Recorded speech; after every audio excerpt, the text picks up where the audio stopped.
I want to tell you about why and how I got into real estate. So, basically, I was a vice principal, and my principal was like a psycho freak, and I had to get out of that super, super, super toxic environment, and I had to take a massive pay cut to get out of that environment super fast.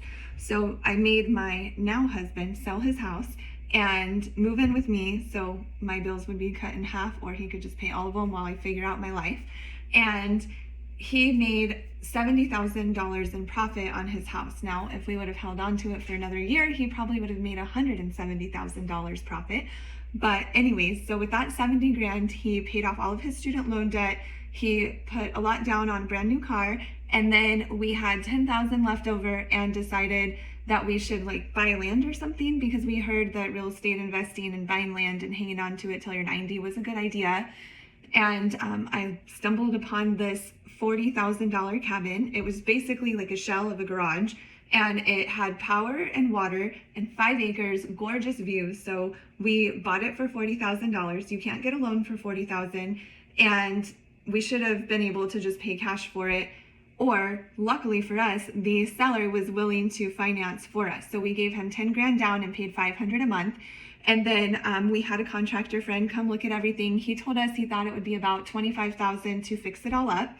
Well, those numbers were very, very, very wrong. And we soon learned that we had to go through the whole new construction process through the county. So we had to pay for 1 billion inspections. We had to find an engineer, we had to find an architect, we had to have someone draw really super detailed, thorough plans for us. And then we had to find someone to do a septic tank, and someone to come back and make sure that we were earthquake safe. And oh my God, we had no idea what we were doing at all. It cost about $60,000, not 25, to get our cabin fixed up, but we furnished it and sold it as a ready to go short-term rental property, which helped with our value a lot. And when we were about ready to sell it, I reached out to an agent that sold a cabin nearby, and I asked him what he did to sell his cabin for so much money, and I wanted to see if he would list my cabin. And he was so super sweet and asked me if I had interest in real estate, and told me that he thought I would be good at it, and told me how real estate changed his life. So I looked into getting my license, and 4 months later I was licensed. And another super, super sweet angel agent told me to buy Zillow leads. And no, Zillow leads definitely wouldn't be a good thing now, especially in the market where I live now. But at the time, I paid $625 a month to get all those phone calls.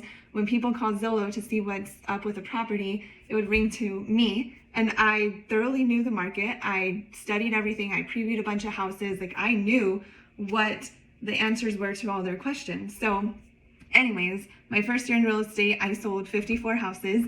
And before all that happened, I sold our cabin.